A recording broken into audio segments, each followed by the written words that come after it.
When you feel failure, do you recommit to the goal, brush it off, or get curious? I'm Ann with Winletha, coaching you to be the leader you want to be. I know what failure feels like that makes you recommit to the goal. That's when I looked at the test to get into advanced physics and put it back in the envelope and returned to the desk saying that I would register for Physics 100. I also know what a failure feels like when it's just a screw up. That's when I misread my schedule and was 2 hours late to my first university advising appointment and barely got a seat in Physics 100. It's the failures that are growth opportunities that can be tough to identify in the moment and tough to stay motivated to get through. Fast forward past graduation and into the working world, I was invited to interview for a 2-year program for emerging leaders to rotate through different departments. It was a day-long interview, but within the first hour, much like that physics test, I knew that I was not ready for what they were describing, and I was embarrassed. If I decided this was just a mistake, then I could politely leave.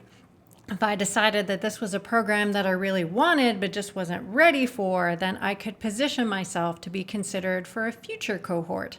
But what if it wasn't either of those? I was uncomfortable, but I was also curious. I was meeting fascinating people and I was enjoying getting to know the other candidates. And hey, they had free lunch. So I decided to stay and fumbled my way through conversations. I was not remotely surprised to get the call that I was not invited into the program. But I was surprised that she continued to say that a VP wanted to offer me an unposted position in his department. That was amazing. Failure does not feel good, but those feelings are what prompt us to decide, is this just a screw up, or is this something I want to be better at? Or is this letting me grow somehow? So here's an exercise to help you strengthen your resilience muscle. Today, try to list 3 times when you had feelings of failure. Maybe you remember a pit in your stomach, or some self-talk, or a desire to hide. And then consider how you addressed it. Did you think it was just a screw up, something that you wanted to strengthen, or a growth opportunity?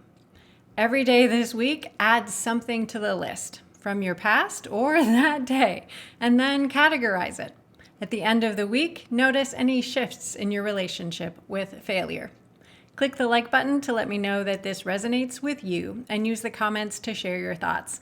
I'll see you next week with another strength training exercise for your leadership muscles.